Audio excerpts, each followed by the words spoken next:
We find in this week's Parshas Vayechi something unique that doesn't happen anywhere else in the Torah. The end of Parshas Vayigash runs straight into Parshas Vayechi without any breaks. Why is that? Why aren't there any breaks?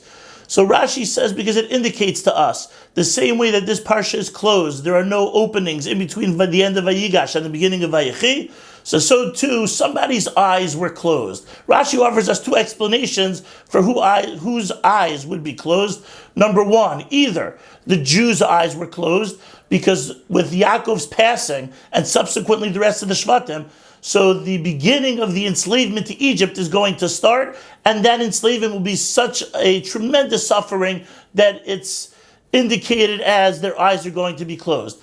A second offering, Rashi says, is that not Bnei Yisrael's eyes were closed, but rather Yaakov's eyes were going to be closed, because Yaakov wanted to reveal to his children when the final Geula was going to come, when the final redemption would be, and his eyes were shut down. Hashem said, no, you can't reveal it to them. We need to hide that fact.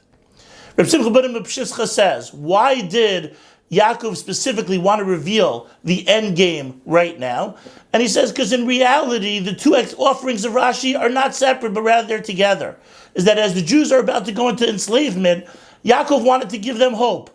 If there is knowledge of what the end game is going to be, so then it's easier to go through whatever challenge, whatever enslavement we might have. Yes, they were going to suffer through the enslavement, but to know that there was an end, it would make it easier. Wow, that sounds so great. So why did Hashem shut him down? Why didn't he let him reveal to Bnei Yisrael when the end was going to be? So the Sfas Emes says, because for whatever reason Hashem needed the Jews to go into this enslavement and to suffer through under the rule of the Egyptians, for whatever reason that is, so that would have been alleviated too far by the knowledge of the end, and we wouldn't be able to accomplish whatever struggle was needed to give birth to the Jewish people. A second possible explanation is that we have friends in Beit Shemesh. Every time they go to Yerushalayim, they try to make it a point to go see the Kotel HaMa'aravi. They want to teach their children about the centrality of the Har HaBayis and the coming of the Beis HaMikdash. So no matter where they are in Yerushalayim, they always try to stop at the Kotel. One time, they were in a rush. They couldn't get to the Kotel. But they knew that their education was successful, because as they were pulling out of Yerushalayim without visiting the Kotel that trip, their kid from the back started to scream, wait a second, we got to go to the Kotel. How come we're not going to the Kotel? And made a protest about the lack of visit to the Western Wall.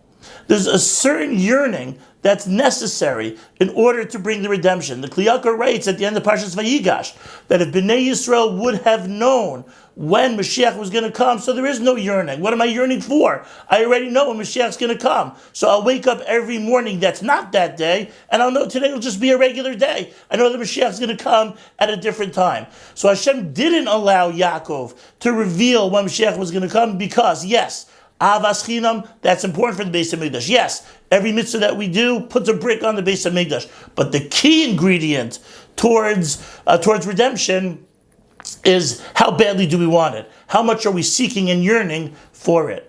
And it's not so different when it comes to chinuch. When we have NCSYers or when we have students sitting in front of us.